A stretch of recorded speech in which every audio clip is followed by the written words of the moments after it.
and Peru to Queen Elizabeth I's empire. As her favourite, he became one of the most despised men in England, and also one of its greatest heroes. The William Segar portrait shows Raleigh in one of his typical outfits that could carry all the many items in the inventory, and in the top left it depicts the city of Cadiz. Raleigh was the hero of the Battle of Cadiz in 1596. The cane in his right hand, a reminder of the grave leg wound he received there. In 1618, when Raleigh entered the Tower of London as prisoner of King James I of England, he was much admired as the last of Queen Elizabeth's famous knights. Today, he is remembered for the apocryphal story of how he laid his cloak over the mud so Elizabeth should not dirty her shoes. The courtier par excellence. Dashing, witty, and handsome, he earned the Queen's love and respect. She permitted him monopoly rights to found England's first colony in America, which he named Virginia in her honor. Raleigh's pockets were filled with items reflective of his life as the foremost English colonizer of the 16th century. He had not only held sole patent from Elizabeth to colonize in America, but also received from her the largest chunk of land in the Munster Plantation, the most significant 16th century English colonization project in Ireland. And he had pursued a 30-year effort to colonize in South America. He stood at the center of all the major colonization projects of Elizabeth's reign, yet historians ignore their overlap and instead focus on his North American endeavors, giving scant attention to Ireland and South America.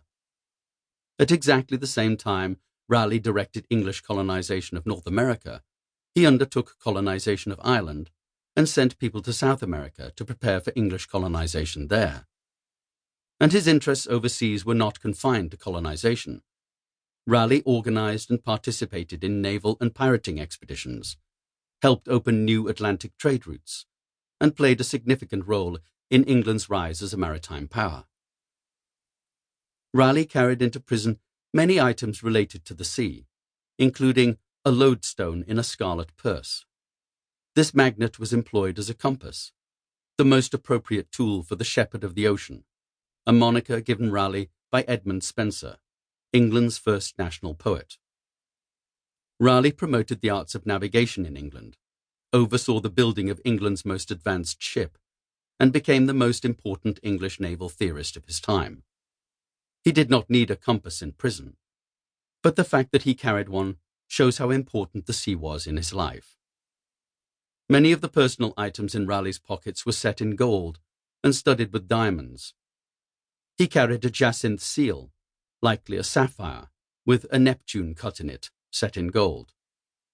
Because he had another seal for official business, he most likely used the Neptune for sending letters between ships in his fleet.